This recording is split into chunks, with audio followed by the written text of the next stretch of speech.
नमस्ते दोस्तों, फाइनली मैं दिल्ली से आ चुकी हूँ क्योंकि मेरे कॉलेज में बुक्स आ गई हैं, तो उसके लिए मेरे लास्ट डेट 22 ही तक है, तो इसलिए मुझे आना पड़ा। और मैं घर आके देखती हूँ कि घर में मेरे सारे के सारे पौधे सूख गए हैं। मतलब लिटरली सारे के सारे पौधे मेरे सूख गए हैं कि एक बूँद में मुझे लग रहा है पानी नहीं दिया गया इनको। मैंने मम्मी से कहा था जो हमारे यहाँ काम करने आती है उनसे कह दीजिएगा, बट शायद उसने भी कभी कभी डाला पर कभी कभी नहीं डाला उन्होंने भी, तो इसलिए सारे के सारे पौधे सूख गए। और छत भी काफ़ी ज़्यादा गंदी हो रही है। मुझे लग रहा है 20 दिन से मैं नहीं हूँ, तो शायद 20 दिन से झाड़ू नहीं लगी है छत पे। तो अब सबसे पहला काम मेरा यही था कि सबसे पहले एक दिन पूरा साफ़ सफाई में जाता है। ये देखिए, अब सारे के सारे फूल मेरे सूख गए हैं जितने भी थे। फिर मुझे एक दिन इसमें, आज का मेरा पूरा दिन बस यही सफाई में ही गया था। मैंने सबसे पहले छत में झाड़ू वाड़ू लगाया था, सुबह झाड़ू वाड़ू लगा दिया था मैंने।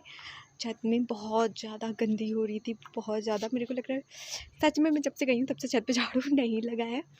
और इसके बाद मैंने घास भी निकाली, जो पौधों में गमलों में इधर उधर काफ़ी ज़्यादा घास हो गई थी। अभी नरम जड़ थी तो मैं सोचा निकाल देती हूँ, बड़ी हो जाएंगी तो मुझे काफ़ी ज़्यादा दिक्कतें आएंगी इनकी घास निकालने में, इसलिए मैंने सभी फूलों से घास वूस निकाली। जो पौधे सूख गए थे उसकी सूखी पत्तियाँ वत्तियाँ मैंने काफ़ी ज़्यादा साफ़ की। तो उसके बाद मैंने सब में पानी वानी भी डाला था। और झाड़ू झाड़ू लगाने के बाद मेरे को इतना ज़्यादा धूल धूल नज़र आया था कि मुँह पे पूरा मेरे धूल धूल हो गया था। और ये मौसम, आज हवा भी नहीं चल रही थी, तो इसलिए मुझे ज़्यादा फ़ायदा हुआ था कि मौसम थोड़ा धुंध था, हवा नहीं चल रही थी, वरना छत पे झाड़ू लगाना सच में बहुत मुश्किल हो जाता हवा से।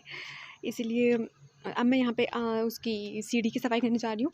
सीढ़ी में भी काफ़ी ज़्यादा धूल हो गई थी, और यहाँ पे जो मेरे गमले मैंने रखे थे वो भी सूख गए थे, तो सूख के उनके पत्तियाँ वत्तियाँ भी गिरी हुई थी, तो इसलिए मुझे सबकी साफ़ सफाई करनी पड़ गई। और अब मैं सीढ़ियों की ये भी पोंछने वाली थी। इसके बाद मैंने जितने गमले सूख गए थे, फिर मैंने सोचा लाओ इनकी मिट्टी चेंज करके इसमें नए पौधे लगा देती हूँ। तो मैंने सोचा अब मैं नए पौधे में क्या लगाऊँ, मैंने सदाबहार ही लगा दिए वाइट एंड पिंक कलर के, क्योंकि ये ऐसे फूल है ना कि मैं कहीं भी चले भी जाऊँ तो इसमें इसको मतलब सूखते नहीं है जल्दी, ये इसमें थोड़ी नमी बनी रहती है, तो ये सही रहते हैं। उसके बाद मैंने धूल वूल टेस्टिंग वोस्टिंग की, बहुत ज़्यादा धूल हो गया था, बहुत ज़्यादा मतलब बहुत ही ज़्यादा गंदा हो गया था। कमरे उमरे की सफाई की मैंने पूरे दिन, फिर मुझे रात हो गई थी। वो कमरे की सफाई करते हुए मैंने वीडियो नहीं बनाई है, बहुत ज़्यादा काम था क्योंकि ऐसे ऐसे हो गया था इधर से उधर, कभी कुछ करना कभी कुछ करना। इसके बाद मैंने डिनर बनाया। डिनर में पूरा खाना बनाया था, दाल चावल सब्जी रोटी और एक चोखा भी बनाया था। उसके बाद मैंने डिनर किया। I hope you like it. Bye, thanks for watching.